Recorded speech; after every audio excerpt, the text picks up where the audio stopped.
3 javë më parë, kolektori në rrugën e Mushkanjës, pjesë e lagjes Salo Alile, qytetit Shkodrës, ishte në këtë gjendje, ndaj edhe po desinsektohej. Kishte rreth 3 dekada ku bashkoheshin ujërat e zeza të bardha dhe rrezikonte të kthehej në burim epidemie me rrezikshmëri të lartë për jetën e qytetarëve. Ditët e fundit ka nisur të ndryshojë, pasi ndërmarrja e ujësjellës kanalizimeve Shkodër organizoi punën për pastrimin e kolektorit në gjatësinë 2 kilometra. Qytetarët e kësaj zone e kanë mirëpritur këtë ndërhyrje dhe shpresojnë që të vazhdohet me rindërtimin tërësor të kanalit dhe rrugës.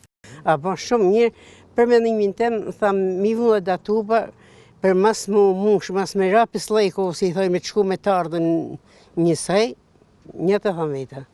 Se as pislejko nuk mushet, më zëndene, nuk bjen, nuk ka si me e prumaj tjetëri me e hjellë aty, më zëndene, kur t'jene mushën. Kja shumë e mirë puna kolektori që pastrojët, por puna me pastru e me pas mrapa ky pastrim njerëzit. Jam i pastru sot 3 vjetë, sot 5 vjetë nuk pastrohet më. Kështu që këtu po së pastru nga nële të do përfundojnë tonë në për ujë.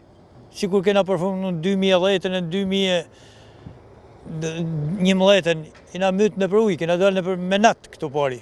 Por mjaft vështirësi kanë krijuar ndërtime të ndryshme mbi kolektor për vite me radhë. I kërkojnë Bashkitë Shkodër që të vendosi për një zgjidhje me qëllim që projekti për pastrimin dhe sistemimin e kolektorit të realizohet plotësisht në funksion të evadimit ujrave.